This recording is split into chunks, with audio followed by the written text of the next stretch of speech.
Hi, and welcome to Chain Reactions, a weekly live stream from Myosin.xyz, the leading global marketing network, and hosted by yours truly, Blake, and my co-host, Polina. Tune in each week as we jam on the latest happenings in the wild and wonderful world of Web3. We're live on Unlonely.app every Wednesday, 12 p.m. Eastern, and release the pod every following week on Tuesdays. Now, let's talk Chain Reactions. Let's do it. All right. Well, welcome everyone. This is Chain Reactions, your weekly live stream and podcast hosted by yours truly and Polina, my co-host. How you doing, Polina? Oh, good. And we talk every week with the leading founders and marketing leaders in the space. And really excited to have Azeem on today.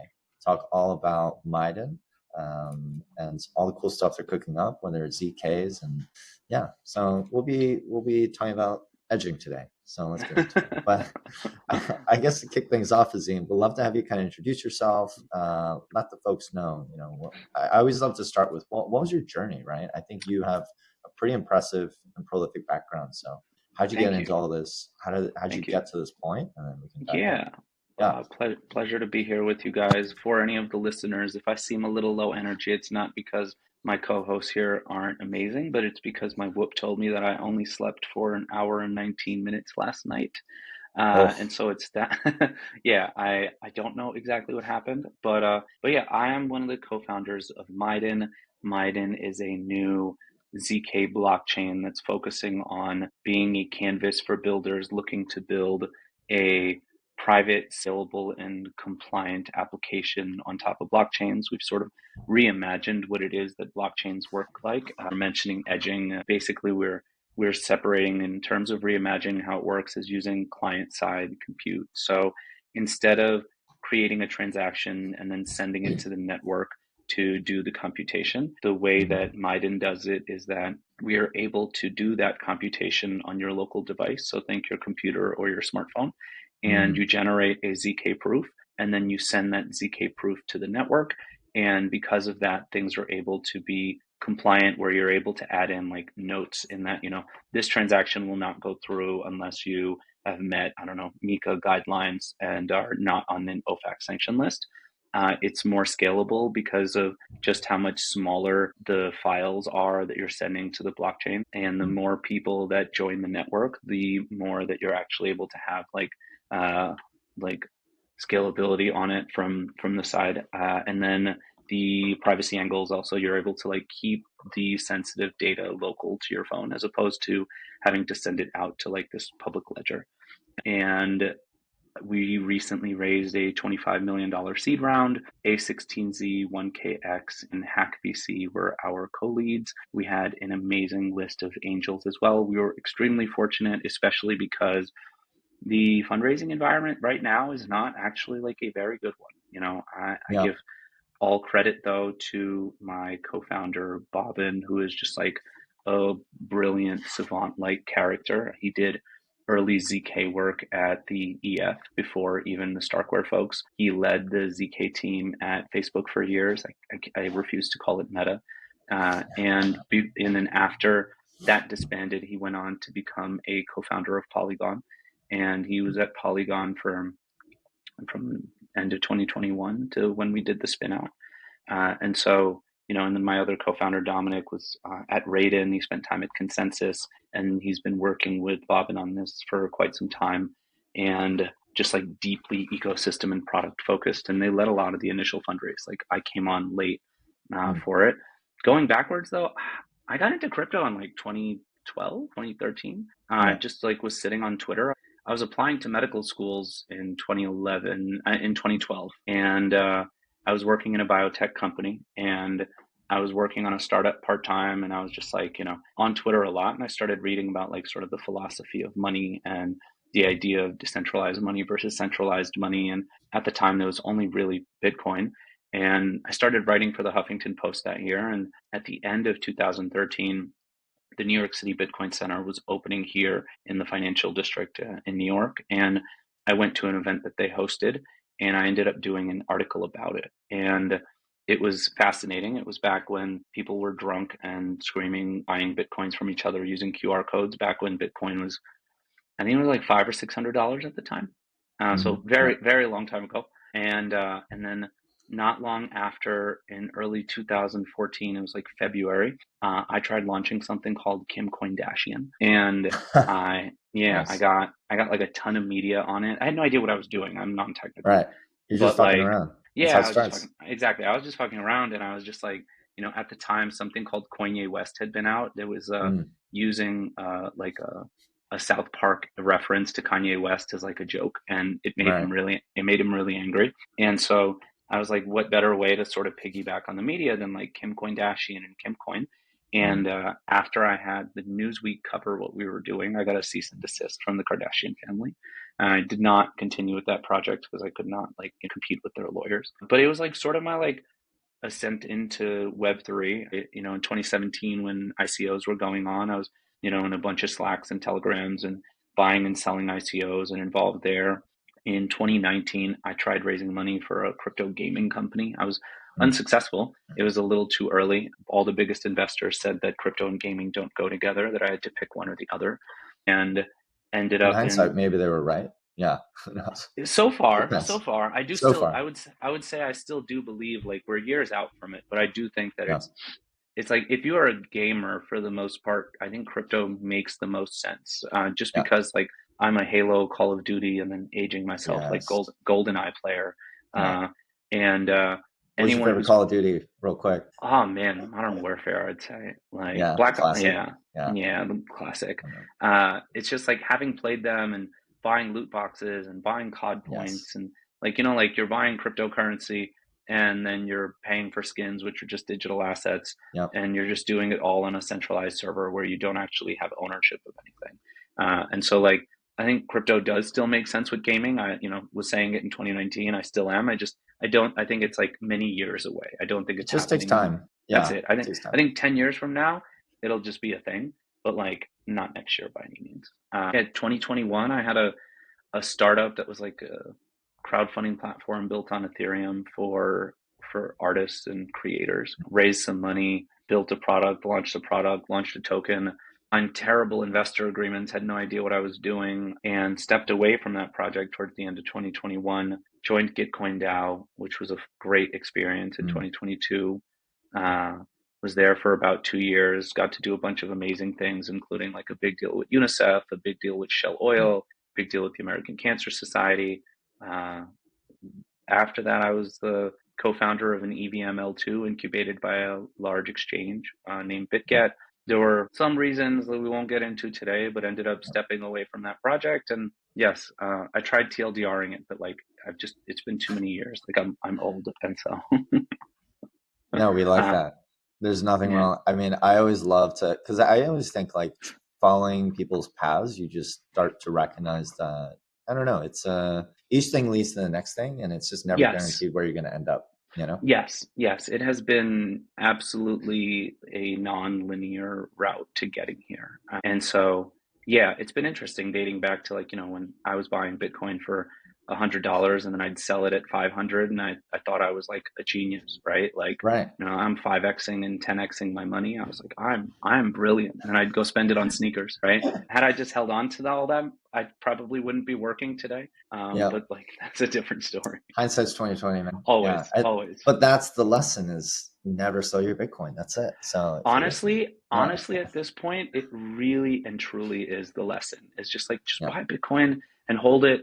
I'm one of the crazy people who will also say buy Ethereum and hold it. I don't Mhm. believe that like the rails of the internet are being built on Ethereum and that Ethereum doesn't actually do well later. Maybe I'm just No. coping because I hold too much Ethereum. No, I agree with you. Just a quick digression, like Tom Lee from Fundstrat, I think like he's a big like Wall Street analyst. Like he just announced he's converting his Bitcoin mining company into an Ethereum. Wait, Like really? I think so, yeah, on MSNBC or something. So it's not he's saying Bitcoin is dead or anything. He's obviously a Yeah, big crypto believer, but he's yeah. starting to reallocate. And he's a very smart guy. He's proven right over the past 5 years just on That is return alone. So that is bullish. fascinating. Who knows?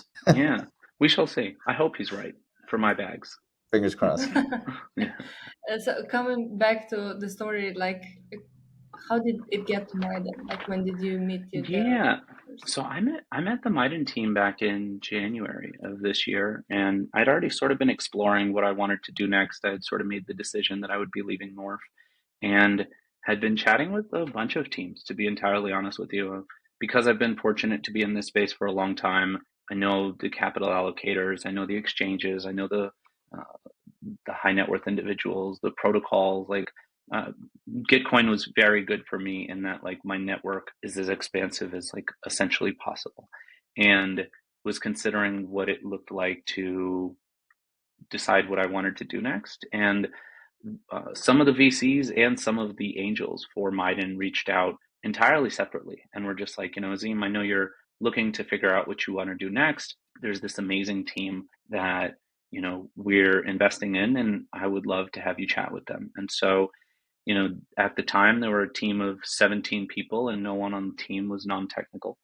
And met with them. And honestly, the first time I met with them, I looked over the investment memo and the white paper, and I was like, guys, I'm not smart enough to be a co-founder with you guys on this company. I was just like, I was like, as much as like I love what you guys are saying, I was just like, this is too smart for me, And we basically did working sessions from like mid-January until I actually joined, which was like at the end of April, in a way where I was also like, I don't want any money. I'm like very interested.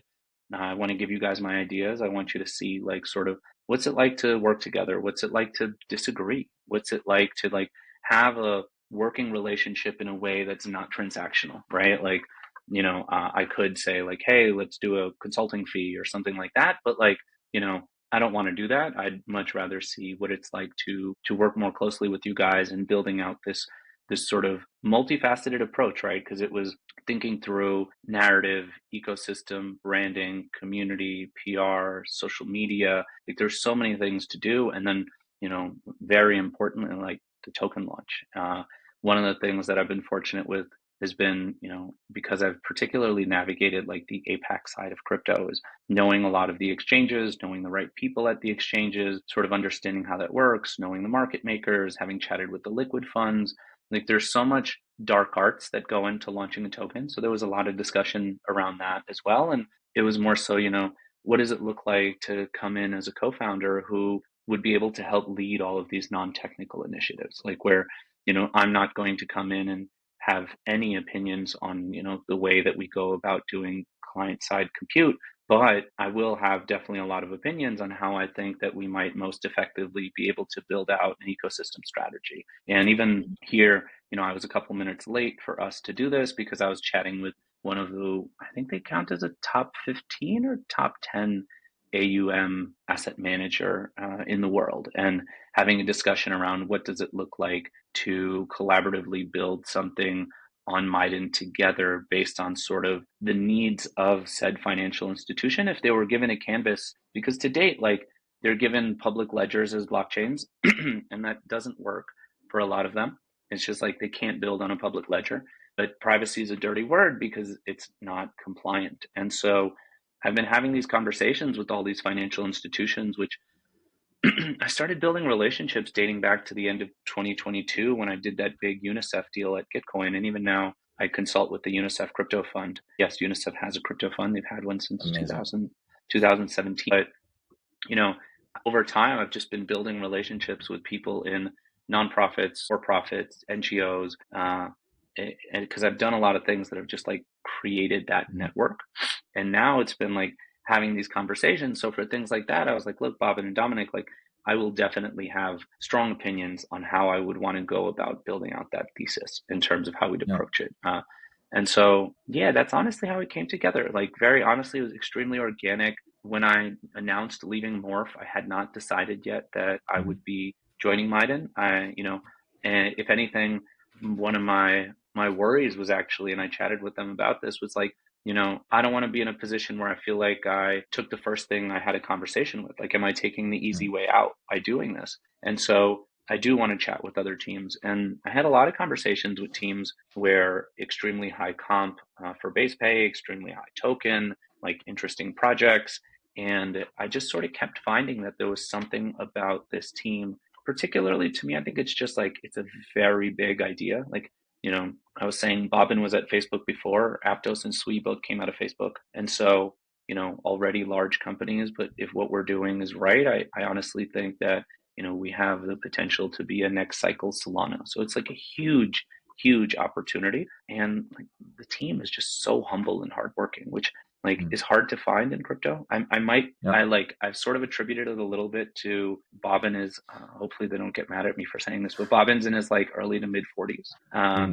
Dominic is also in his late 30s. I'm 37, and the rest of the team leans a little bit older, as opposed to this like very super young subset of people in Web3.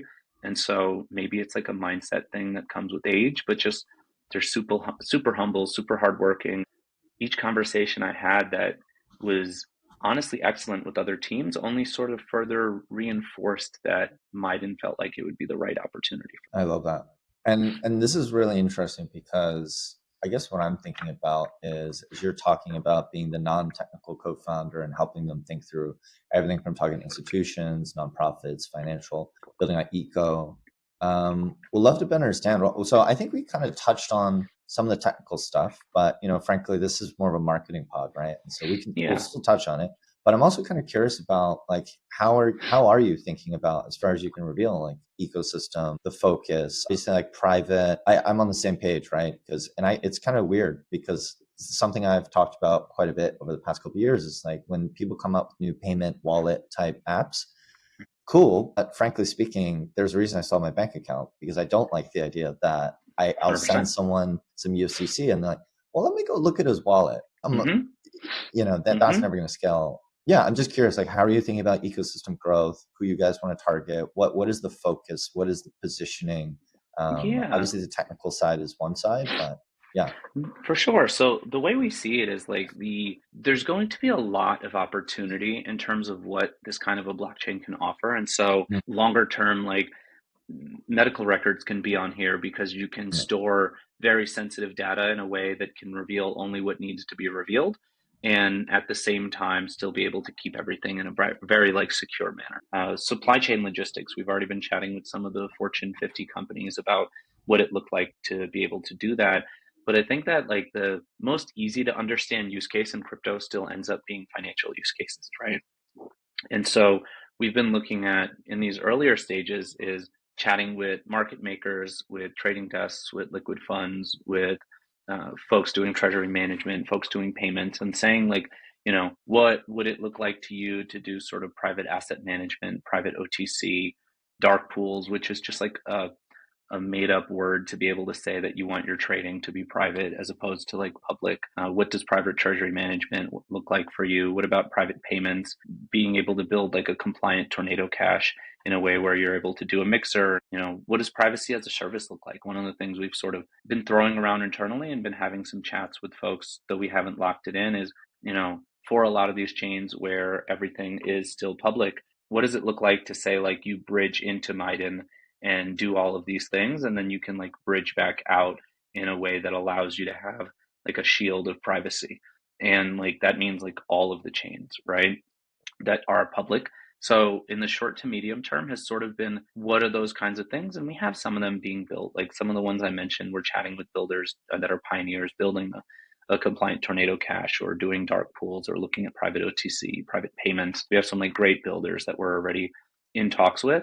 And then the more sort of longer term, and it's why right before this I was on a call with one of the larger asset managers, was I've had many conversations over the years where it'll be like a team of, 50 people at said, $2 trillion asset manager. And the 50-person team is their crypto team, and only 5 of them are developers. And that means that basically nothing they want to build is going to get built. And like, let's be real. Like if you're in crypto, that the way to get the best developers is to live on crypto Twitter, and people are like pickles and monkeys and, bears and like, if you're someone we're a bunch of weirdos and cartoon characters on the internet. Exactly, right?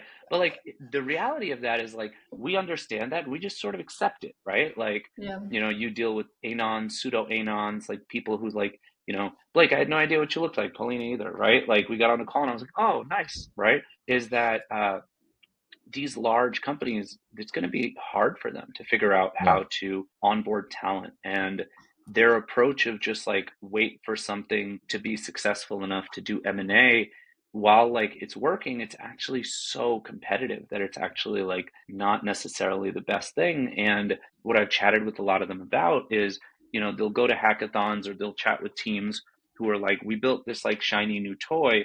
And the problem is that while many of us might be experts in Web3, almost none of us are experts in TradFi.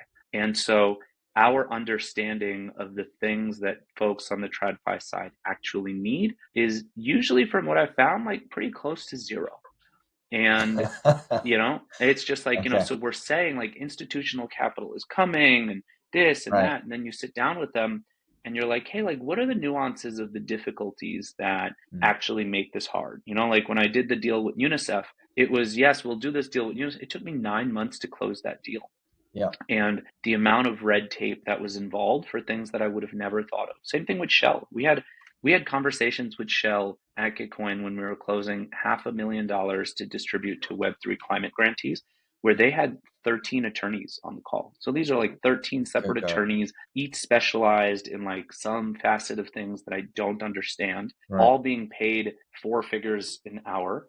And they must have spent probably their attorney fees over that time probably was more than the $500,000 that you just 100%, 100%, because it took us close to a year to get the deal done.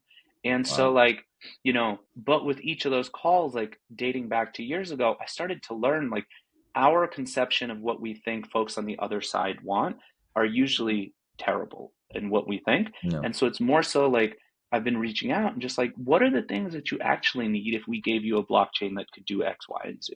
And if you say like that thing would be cool, but you don't have the resources to build it, what would it look like for us to pool our resources where we can give you the tech expertise and you give us the TradFi expertise and we build out products for the ability to hit PMF when we launch, right? Like you be a launch partner in this.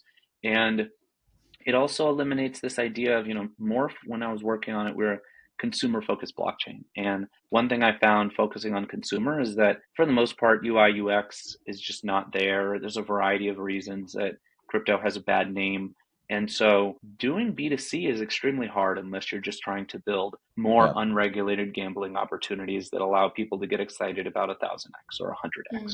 But if you work with these kinds of companies who have really large distribution, you can do B2B2C where, and what does that look like? If I'm able to work with a large asset manager who has distribution, who has assets under management, who has everything that we need, who has the brand to be able to do it, but we're able to sort of power what it is. And we don't actually know what those things are. Like, through conversations, like maybe we hear multiple times that private lending markets would really matter to them. But like, I don't know that private lending markets matter. They're the ones who come to us. And so our ecosystem strategy a lot is honestly like being able to have the relationships and then going in completely admitting our ignorance in what we don't know. I really like this. Yeah, sorry, Pauline. Is this something that you started to do once you kind of had these conversations about joining the team in January? Or like, I'm curious because you said when you came in, you saw all these documents and you were like, guys, it's too much.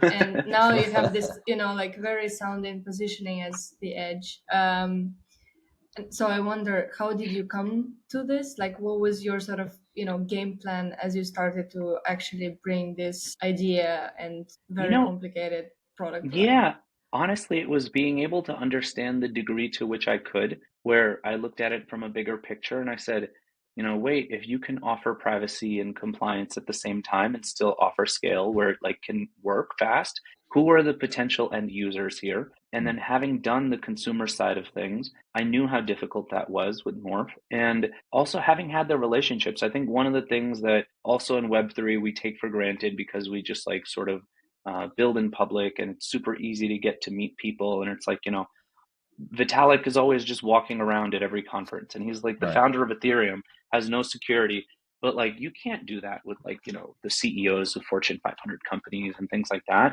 And I've just been fortunate where, for years now have been building relationships with a lot of people that I had done good work and then they would see like, oh, he consults with UNICEF, or I've done work with Mercy Corps on Gaza relief, or I write for Forbes, or I've been writing for CoinDesk. And so all of these people who've known me for years have sort of seen, hey, this is one of the crypto people who's like not a scammer. I've been Faces of Crypto Philanthropy by the Giving Block 2 years in a row. I was on the 100 Faces of Crypto for Stand with Crypto on like work that I've done for policymaker regulation and policymaker like education stuff, right?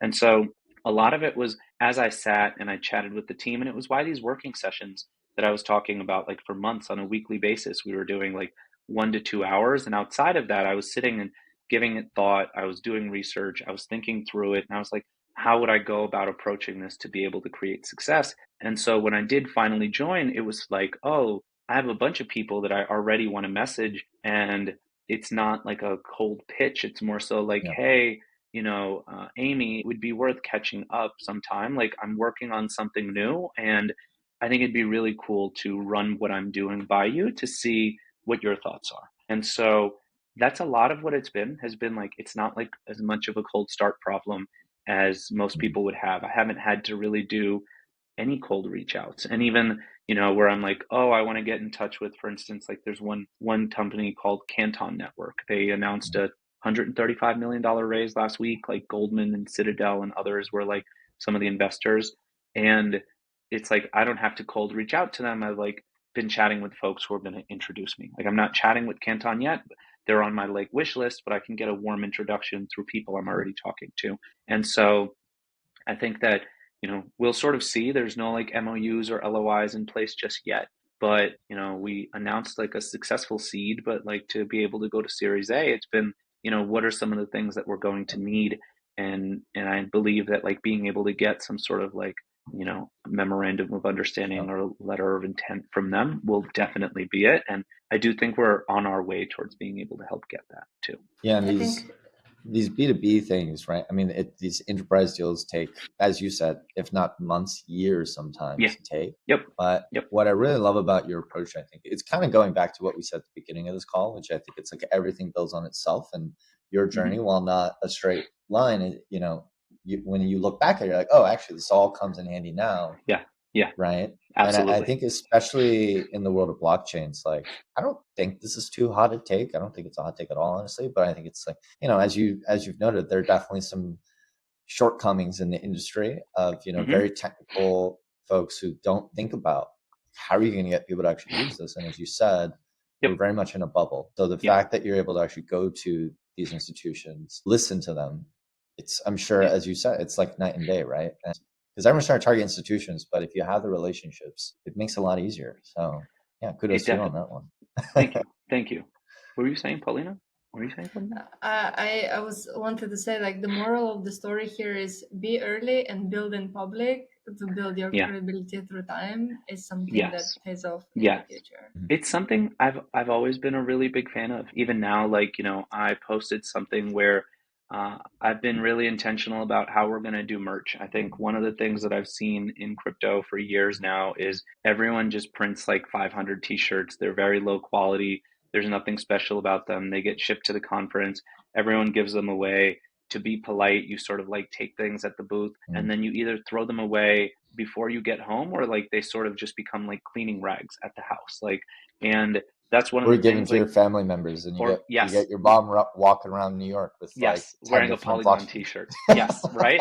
And I was just like, I joined and I was like, guys, we will not be doing that. There's no world in which we're going to do that. But at the same time, how do you build a brand in public? I think that's something we didn't talk about. I spent years in the entertainment industry, and so I got a chance to see artists go from nobody to becoming multi-platinum recording artists, and I got to see the process throughout and understand it from like a deep level. And so, something little that we've done is, we call the builder program of people that we accept to like give grants to pioneers. It's our pioneer program.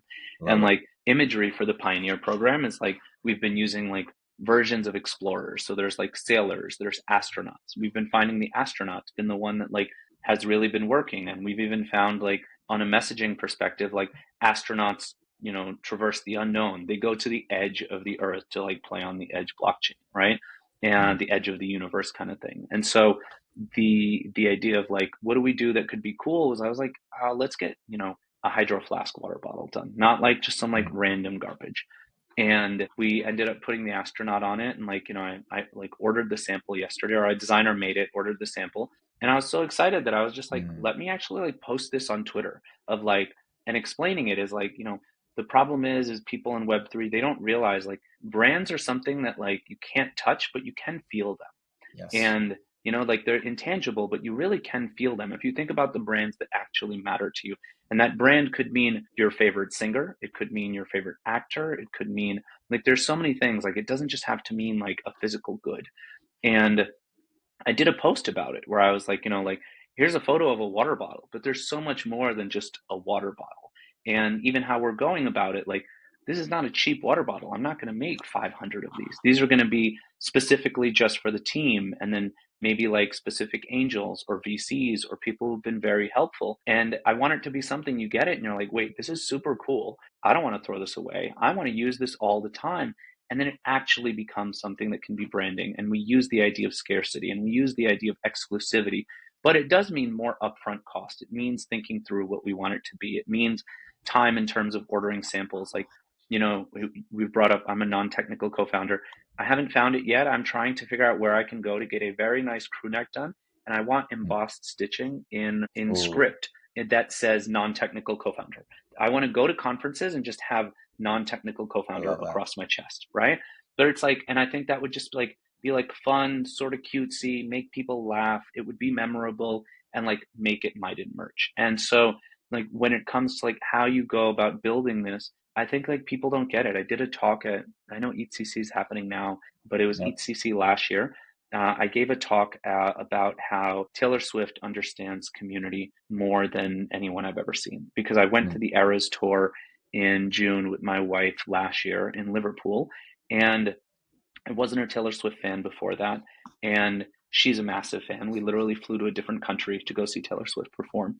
And like we both live here in New York, and we flew to the UK to like specifically go see her perform, because those were the only tickets we could get that were like also affordable. Like it was actually cheaper for my wife and I to fly all the way to the UK. I was about to say, hotels, flights, food, everything. It was literally cheaper for us to turn it into a trip in the UK than it was to like go to see a show in New York or Los Angeles. The resale market in the US is completely, it's a mess. It's insane. But like to see the way that she has built community, and it has nothing to do with financialization. It's nothing to do with, I love Bored Ape because Bored Ape is worth a lot of money. It's like, there's emotional ties to it. There's like, everyone was wearing these bracelets, and the bracelets like are song names or album names. And like, you like go and there's like, 8-year-old girls and 40-year-old women all chatting with each other about this. And so there's like, I gave an entire talk on like, these are the kinds of lessons that we need to take and imbue within what we're doing in Web3 so that we can actually build brand loyalty. But like, what does that look like? And it's like building in public doesn't just mean like your new testnet went out. Building in public means like iterating your brand over time. And so it's things like that. Like, we're talking about marketing on the marketing front, where I'm like, how do we go about doing storytelling for building out Miden as we go about building the brand in a way that like brings people along for the journey? The intentionality here is very refreshing. So what's Miden's version of Swifties? We will see. No, not yet, to be honest. I think like, so like we have, I think our astronaut is going to end up being sort of like the mascot. And it's like the idea of like picking a cute animal now is so overdone, right? It's just like Pudgy Penguins did it well, and then everyone wanted to find a way to copy them. All the props in the world to Luca and the Pudgy team and Abstract and everything they're doing. But like, I don't want to put us in a position where the best we can be is like number 2, right? Because like Pudgy did it already. I don't want to copy them. But like from like a thought perspective of like, the astronaut is the explorer. It's a universally agreed upon thing that we all like sort of like fawn over, of like the idea of them. We do love space and crypto, I'll say. We love space and crypto. Like sort of the branding around like the edge still works here. So I think like we're going to go with it. We've been playing with names. I think we're going to call him Pi, like, cause it's like everything is about math. And so like, so like we're playing with that. And so we will see, like, I think like there's going to be some interesting stuff we can do with like the adventures of Pi. Right now it's just like, Pi doing like just standing there, but it's like, you can build merch out of like other ways of doing things. Like I want, if we're in Dubai, I want like by wearing like an outfit that's like native to Dubai. If I was in France now, maybe he'd have on like a little beret, and we could do like conference specific merch, conference specific you want to stickers. create a real, as you're the best brand builders or storytellers, and storytelling is, I mean, what is that but lore? And I agree, like being able to tie that into the IRL stuff, like conference is so central. Yes. So Yeah. And that's so great. it's like figuring it out, but I think maybe it's because of my time in the music industry. I do look a lot towards, what they've done and how they've done it. And like I've been fortunate. Like I've met everybody. I've met Drake. I've met Beyonce. I've met Jay-Z. Jay-Z. Like I worked with Kanye's team for a while. So like literally like some of the biggest artists on the planet.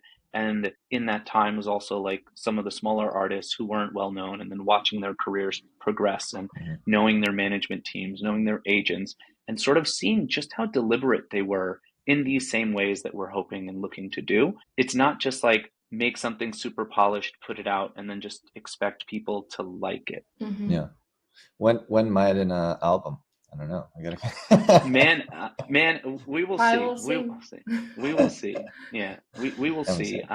There's a couple things that like I'm like trying to see how we can go about doing, and it's going to be fun. Like each step of the way, like I'm looking to see, it's even why like I used to interview hip hop artists for the Huffington Post from 2013 to 2017. And now, in the last few months, using the Forbes platform, I interviewed Scottie Pippen about a month and a half, 2 months back, former NBA player. The other day at Permissionless, he's a big Bitcoin bull, right? Is that big Bitcoin bull? Yeah. Yeah. And then I interviewed Dennis Rodman last week, who's there at Permissionless for the Pinata event. And so I've been like sort of putting word out, like, hey, if you're an athlete or an artist who is into crypto, like, I want to do an interview for you with Forbes. I want to have a conversation with you about like why you like it, what you think of it. Because it's like each step, I'm like, how do you bring in and leverage social and cultural capital to be able to create and bridge to like the technology work that we're doing? That's like oftentimes so abstract. But like, that's why I'm like, let's just make cool shit that makes sense. And like, how do we leverage that social and cultural capital in a way that works out to be a competitive advantage, because our industry is not necessarily looking towards that. So a lot of it just like is me like flailing and not knowing what I'm doing, but it's like, that's just the process. Like you have to do that. How is that? Because all these celebrities and superstars and everything, they're connected more to like the retail market, right? While you, it sounds like, focus a lot on institutional now. Right now, is that something that will come into play later, or you're just like seeding? No clue. Seeding. A lot of it is just like, hey guys, like I raised $25 million from some of the best investors in the world at like this crazy valuation. We're figuring out what we want to do with this. I'd love to talk to you about like what that could look like. We chatted with one of the biggest sports agencies in the world, and they were basically like, maybe we discuss what it would look like to build out like an eBay for merch. They were like, they have like over 100 athletes and signed, and they were like, we constantly do these deals where a trading card company will reach out to us and they'll say we need 1,000 pieces signed by XYZ player, and what they end up doing is they're like, okay, cool, it's going to cost you this much money, and then they sign all the pieces and then they send it, and then like they're like, what does it look like if we like own that? What does it look like if we can own some of the authenticity? But they're like completely open-ended things, because like I have no clue. Like it's only through like, I think it's one of the biggest things is just like being open to just being like, I have no clue, right? But like you sort of find like, you say I have no clue often enough, you go in, it creates a humility, it puts you in a position where like people who do know, because it's the same thing, like these artists and athletes, you're right, like they're more consumer focused, like how and why does this make sense for them? I have no clue. Like, but through conversations, maybe it does end up making sense. Maybe it makes sense later down the line, maybe, but like, we'll see. And also, by the way, institutions, like, I mean, maybe they don't care about like pie as much, right? And maybe they do, right? But at the end of the day, like brand, storytelling, it all has to create like a cohesive universe. And so I think it does still matter to an extent, certainly. And it doesn't sound like you're saying, let's go crazy with the degen stuff. I haven't heard anything about degen stuff, frankly, which is good and refreshing. No, I'm not interested. Like, it's not to say I don't encourage someone to build that if they want to, but like having been in this space for 12 years, like There's more than finding enough a, of it. yeah, it's just like every few years we like find a new form of unregulated gambling and we like add a new word to it, and then we're just like, look, like we did this like new amazing thing, and it's like, no, you're just doing unregulated gambling, and like that's What are they cool. calling it right now? It's like information capital. Asymmetry. Oh, Yeah, your internet capital markets. Internet capital capital markets. markets. That's Yeah, I'm nice. like, Yeah, what? Isn't that yeah, just yeah. crypto? Like we're just Yeah, it's rebranding just it like again. there's Yeah, just like there's just information asymmetry when it comes to yeah. unregulated markets, and there's no issues with Hmm. that. Whereas like in regulated markets, information asymmetry is considered insider trading. No. When you're not regulated, it's not insider trading. Like that's all it is, right? Let's see what happens once we get some regulation. Hopefully, fingers crossed. Maybe. I'm Yeah. I'm I'm a huge fan of Yeah. regulations. I think that we absolutely need them. And so you're Yes. right. It's like if people come and do build degen things on top of us, like yeah, it's a Yeah. permissionless thing, like build whatever. But Hmm. those aren't necessarily the things that we're looking for, Yeah. because even that, right? Like right now, the most thought of approach for degen stuff would be meme coins. Like I Mhm. have no intention of trying to compete with Solana on meme coins. Like none.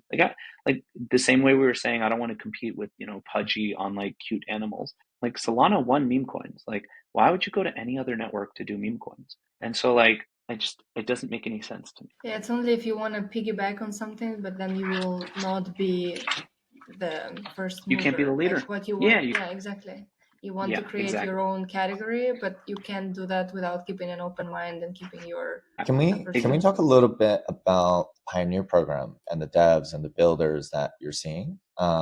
We'd just love to kind of hear a bit more about like what excites you, or I mean, not your favorites, I guess, but you're welcome to kind of shout out whoever's building that you think is doing interesting stuff, perhaps.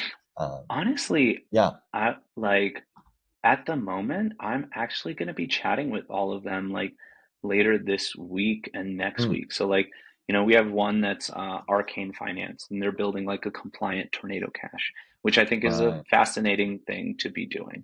Right. There's a huge need for it, but to make sure that like, there aren't illegal actors that are using it, Yep. because the idea of why Tornado Cash was around is it makes total sense. It's like, hey, you should be able to have some sort of privacy available. The problem is that, privacy is expensive. And so Yep.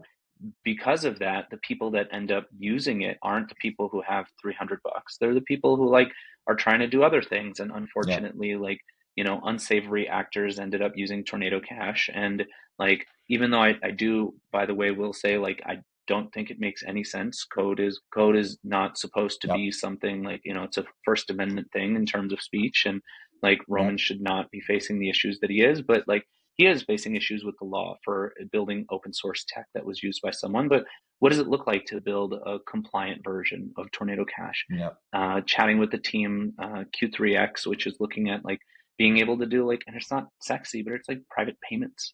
There's a Well, team that really called matters, as we talked about, right? If people are going to use yeah, crypto and in the yeah, mainstream, we yeah. need that.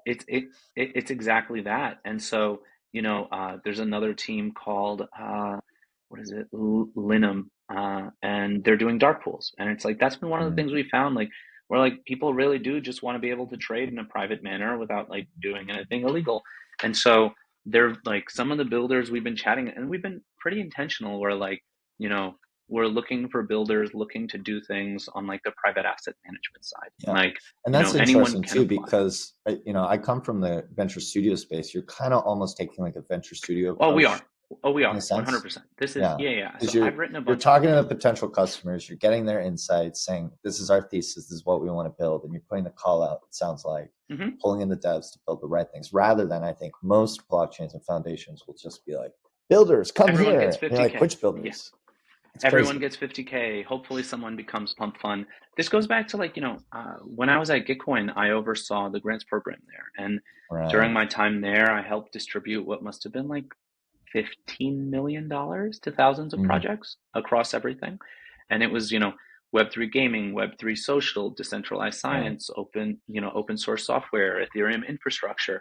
Like we did rounds for everything, policymaker Yeah. education. And so I would chat with builders who had raised $200, and then I would chat with the founders of Uniswap and 1inch and Yearn and Right. MakerDAO and Bankless and Wallet Connect. And I got a chance to understand like what is it that builders really need. And then at Morph, I did a bunch of articles on CoinDesk for this, but like building out a thesis for how I see ecosystem building should work. And if you think about it and you like zoom out a little bit, like infra builders are in this different space where like you can go raise a bunch of money, not just very easily, but like you're much more likely to raise like, did a $25 million seed. Like no one does $25 million seeds in the regular world. You're in a different position doing that. But like if you're a regular builder looking to build an application, you have to take the opportunity cost of figuring out what chain to build on top of. You have to hope to figure out what you need to do to be able to get in touch with the team who will be able to give you some sort of grant. Let's say you get a grant and you build some sort of like minimum viable product. The idea isn't that like, bless you. The idea isn't that you're done like raising money now that you raised a grant. Like you need to figure out how to raise venture capital. Very difficult thing to do. Again, like I've been in the space for years with capital allocators. Like I've been very fortunate, right? Like across, Miden, Morph, Gitcoin, and other things that I've done, like in the last 3 or 4 years, I've been involved in raising like $70 million. And so like, I'm like uniquely fortunate in that. And so when I meet with builders who've never raised a dollar, but they need to raise venture capital now, and it's like, but then they're not done there. They need to figure out KOLs and media. That's not an easy thing to navigate. And then if they do that correctly, they need to figure out what market makers they should be chatting with. And like, sure, like everyone knows who Wintermute is, but how do you get in touch with Wintermute? If you don't know, you're not going to be able to navigate it. And then finally, after that is like the listings process. Like the exchanges are brutal in terms of like figuring out how you're supposed to go about doing that. I think you're on mute. 100K followers on Twitter to get listed on exchanges and all other right. And so it's like place. Exactly. And so it's like the way I see it is exactly what you're saying, Blake, is that like to me the venture studio model has definitely been it, which is like how can I come in and say what can I do to support builders sort of through that journey? Because I've been fortunate that like I know the market makers, I know the exchanges, I know the venture funds, I know the KOLs, I know the media. Like I know how to navigate all that. But like going back to the entertainment industry, sort of like the way that I see it is that infrastructure providers are supposed to sort of be like the record label. And my job is to go out there and find the Taylor Swifts and the Drakes of the world and then give them the resources they need to then go be the superstars. Like I myself have no desire to be the celebrity of the thing. I think infra providers have gotten stuck in this loop though, where for years they had to find a way to raise a bunch of money and then become the celebrity in the room and throw the biggest parties and like try to be the coolest person and have the most Twitter followers. And they focused on themselves too much and they were like, we'll just give grants to everybody. But the reality of it is like you need to build successful applications built on top of your blockchain that are using block space and turn this into a real ecosystem. And to do that, you have to look at it from the perspective of what am I going to do to help like find that talent? Who is that like young Taylor Swift? Who is that young Drake? And like, what do they need? And you have to personalize it. And like, what do they specifically need? So some of the builders I'm chatting with, I'm like, you're going to be better suited to raise like this. You're going to need to talk to these investors. Like there's so many like nuances that go into this. Like if you want to raise $2 million, like there are certain funds that you shouldn't be talking to because they want to do a $10 million minimum check. So you're wasting their time even trying to get in front of them. But those are the things that you don't know. And so it is absolutely, you called it, is like very much like we're being highly selective and then doing a venture studio model. And even separately, like you're saying, like I want to put them in touch with sales, right? Like if I can put you in touch with a top asset manager, why not? And I'm going to then know the M&A departments as well. Like why not look into it? Yeah. So because at the end of the day, it's about what's your unfair advantage, right? You that's it. Through your career, you've built up this expertise that you can leverage now, right? To make sure the foundation and the blockchain actually succeeds. Because at the end, as you just said, it doesn't like people lost sight of the plot, right? I think the Gen Z would say today they try to be the main character when they shouldn't be. Right? Absolutely, main character syndrome everywhere, and I don't want to be. Like I'll do it as much as I need to. But like, it's not my personal end goal. I'm like, I will do this as much as needed, but like, I'm much more excited to see like a builder who like then goes crazy and makes amazing things happen on top of Miden. And I can just like quietly sit knowing, oh, I helped him raise some money. We did this, and this for him. And now he's he's off or she's off doing amazing things. We love it. We love it. And I mean, this was honestly such a good conversation. I hate to do this, Azeem, but we are running low on time. So what I'd love to do very quickly is to end this part with just kind of, we have mainnet coming up. I believe Q4 is when you're planning on launching. What needs to happen? Q1. Maybe Q1. I get it. Things so maybe end of this year, maybe beginning of next year. I think the main question there is like, what can people expect? What they should be looking out for? And then if we have time, I'd love to really very quickly squeeze in rapid fire questions. Those are very quick. Those will be like a few minutes, but. So we're looking to do a final testnet that should be coming out sometime in August as of now. Other than that, it's just going to be like continuing to like pay attention to what we're doing. We're going to be adding more infrastructure, chatting with more builders, probably raising our Series A, helping some of our pioneers end up raising some money, and then doing everything you have to for like continuing to stay in the media and like get the launch out there in a way that we can be successful. But like nothing too exciting, a lot of the boring stuff. All right. Perfect. Okay, well, let's go to rapid fire and then we'll round this out. Sure. And it's pretty straightforward. 4 questions we've asked pretty much everyone that's ever been on the pod. So kicking things off, most underrated marketing tactic in Web3, crypto, blockchain, just the industry. To me, founder-led like sort of sales. Like I reach out to builders personally. I go into all my meetings personally. I think Reid Hoffman said doing things that don't scale in order to scale is extremely important. And so in general, like that's a thesis that I believe. Same page. Yes. Love that. Most overrated marketing tactic in Web3, other side. InfoFi. Yeah. All the InfoFis. I think like, having like digital mercenaries is something, and like, tying incentives to being a mercenary. I think it's becoming an anti-signal to see positive sentiment on the timeline, because now you have to wonder if they actually like it or if it's being done so that they can find a way to like earn money from doing it. I don't think there's anything wrong with like the idea of KOLs and doing marketing in that way, but I think the incentive structure is one that, at least at the moment, maybe it changes, but I think the incentive structure is set up in the wrong way. When everyone is a KOL, is anyone a KOL? I don't know. That's exactly it, right? And doesn't that then dilute the idea of KOLs as a whole, right? Yeah, it's strange. Which crypto brands or projects are crushing it? Coinbase, absolutely crushing it. Arbitrum. Their videos are on fire. With Robinhood. Arbitrum very quietly has been closing massive deals with many of the biggest financial institutions. Robinhood, funny enough, like, Robinhood, I think it was like towards the beginning of the year, like their earnings report showed that 50% of their revenue was actually from crypto. And so, Stripe is killing it. I did a Forbes article about them recently. The Bridge and Privy acquisitions were amazing. Their stablecoin happy hour is happening right now, but this is more. Is it really?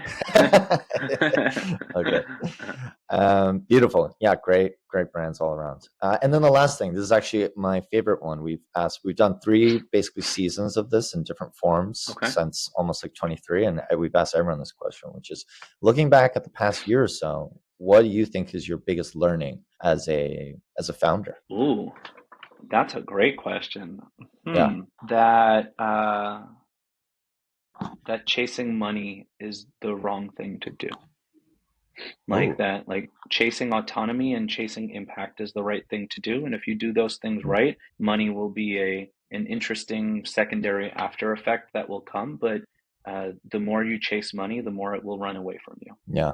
Oh, I like that one. I don't think we've heard that one before. So kudos to you. I think at some point we need to collect all these and put this all into an article or something. We've had a lot of great founders give some really good insights. So I would love to see it, whether it's like a Twitter thread or an article or something. I'd love to see that, just like a bunch of quotes. Yeah, all the different learnings. Yeah. Beautiful. All right, so we got to get running, Azeem, but this has been a really I only say this every now and then, but this is definitely one of my favorite episodes. I think hearing the intentional nature of how you guys are building Miden, how you guys are reaching out to builders, how you guys are listening to the people and trying to actually bridge that gap, and recognizing that B2C is not the only solution. Like there's many other ways to create mainstream adoption. Very refreshing to hear, and honestly very bullish on Miden after hearing all this. So Thank you to very you. much. Thank Yeah. you for having me. All right. Thank you for Well, joining. thanks so much. We'll see you online. I hope to see you at one of these conferences at some point. Soon. Yeah, Yeah, very I'll soon. figure it out. And Yeah. we'll see you soon. Thanks so much, All right, Azeem. man. Have a good one. Take care. All right. Thank you. Ciao, ciao. Bye.